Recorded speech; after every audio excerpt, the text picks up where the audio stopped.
नमस्कार छात्रों, आज हम बीए पाठ तृतीय भूगोल प्रश्न पत्र द्वितीय भारत का भूगोल में भारत विभिन्नताओं का देश है, इस बारे में चर्चा करेंगे। भारत 32.87 वर्ग किलोमीटर में से अधिक क्षेत्रफल के साथ विश्व का 7वां बड़ा देश है। इसकी उत्तर दक्षिण में लंबाई 3214 किलोमीटर तथा पूर्व पश्चिम दिशा में चौड़ाई 2933 किलोमीटर है। इतने बड़े देश में भौतिक, आर्थिक, सामाजिक तथा राजनीतिक विभिन्नताओं का पाया जाना स्वाभाविक ही है। प्रमुख विविधताओं का संक्षिप्त वर्णन हम आज यहाँ करेंगे। प्रथम विविधता जिसको हम देखते हैं वह संरचनात्मक विविधताएं कहलाती हैं। संरचनात्मक दृष्टि से समस्त भारत को 3 प्रमुख भागों में बांटा जाता है, जिसमें प्रथम प्रायद्वीपीय पठार है। भारत के दक्षिणी भाग में प्राचीन पठार स्थित है, जिसे दक्षिणी पठार कहते हैं। 3 दिशाओं में समुद्र से घिरा होने के कारण इसे प्रायद्वीपीय पठार भी कहते हैं। भूवैज्ञानिकों का विचार है कि यह भारतीय उपमहाद्वीप का प्राचीनतम खंड है और भूपर्पटी की मुख्य प्लेटों में से एक है, जिसे भारतीय प्लेट कहते हैं। यह पुरातन भूपर्पटी शैलों का बना हुआ है, जो पूर्व कैम्ब्रियन महाकाल में निक्षेपित अवसादों के समुद्र की सतह के ऊपर उठने के पश्चात फिर कभी समुद्र में नहीं डूबा। यह सपाट उच्च भूमि सारे समय दृढ़ एवं अगम्य खंड के रूप में बनी रही, अतः इसकी तुलना प्राय उपखंड से की जाती है। प्रायद्वीपीय पठार के संरचनात्मक इतिहास में सबसे महत्वपूर्ण घटना तब घटी जब पुराजीवी या विंध्य महाकल्प में अरावली प्रदेश की भू अभिनीतियों से विशाल अरावली पर्वत का निर्माण हुआ। आज की अवशिष्ट अरावली की पहाड़ियाँ उस समय की विशाल अरावली पर्वत श्रेणी की तुलना में कुछ भी नहीं है। अपरदन के विभिन्न कारकों ने इसे घिसकर छोटा कर दिया है। भूवैज्ञानिकों का विश्वास है कि दक्षिण की नल्ला मलाई पर्वतमाला का वर्तमान रूप भी संभवतया उसी काल में विकसित हुआ। इस काल में अरावली पर्वतों का निर्माण हुआ था। इस घटना से पश्चात प्रायद्वीपीय पठार एक लंबे समय पर संपीड़न तथा वलन क्रियाओं से मुक्त रहा, परंतु पृथ्वी में तनाव से संबंधित ऊर्ध्वमुखी तथा अधोमुखी हलचलों के कारण भ्रंशन तथा विभंजन होते रहे हैं, जिससे भूस्थलों का उत्थान तथा धसाव होता रहा। उत्थान तथा धसाव के कारण अपरदन प्रक्रियाओं का पुनर्यौवन होता रहा।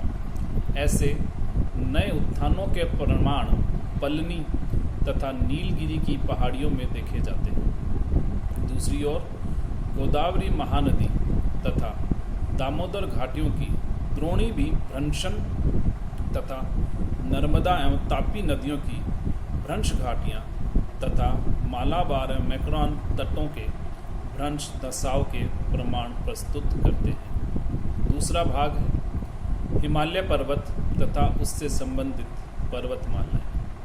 हिमालय पर्वत नवीन वलित पर्वत हैं।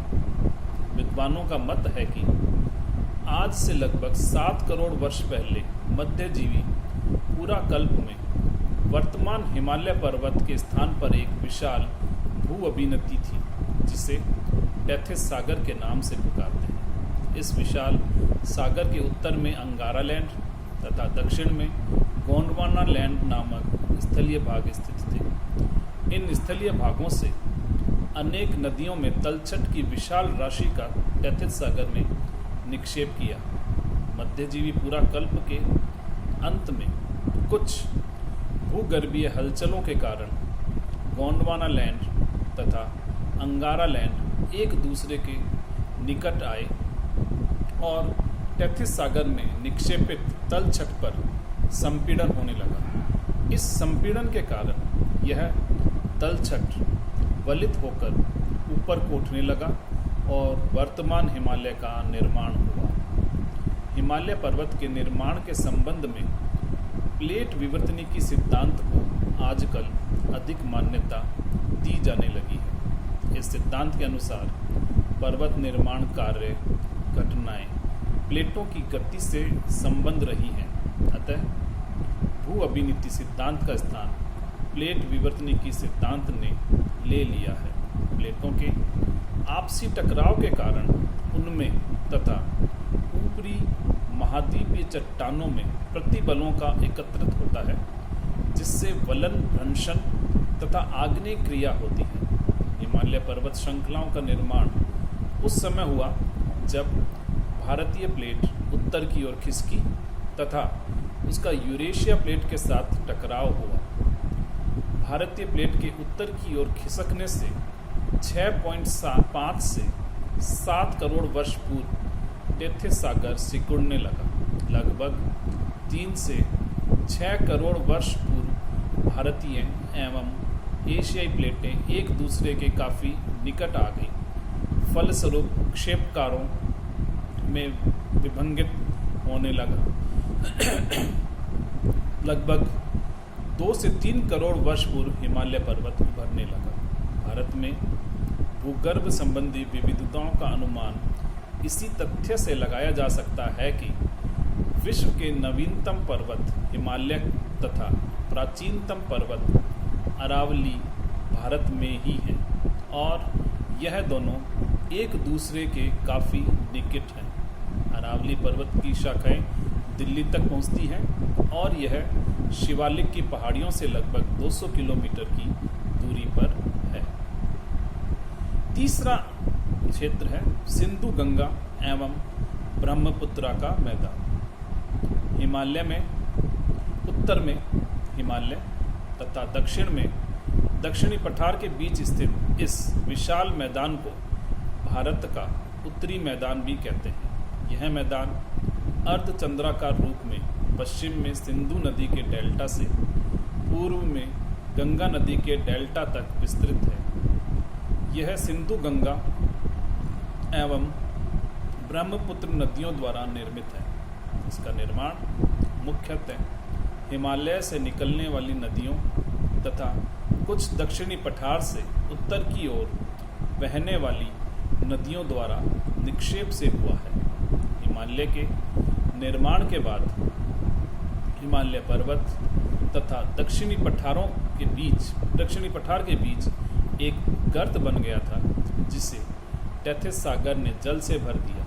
कालांतर में इस गर्त को सिंधु गंगा ब्रह्मपुत्र तथा उनकी अनेक सहायक नदियों ने अपने निक्षेप से भर दिया और इस विशाल मैदान का निर्माण हुआ। कुछ वैज्ञानिकों का मत है कि इस मैदान की उत्पत्ति उस आरंभिक भ्रंश घाटी के तलछट में निक्षेप से हुई है, जो उत्तरी पर्वतीय चाप के सम्मुख फैली हुई थी तथा भूपृष्ठ में बहुत विभंजन से बनी थी।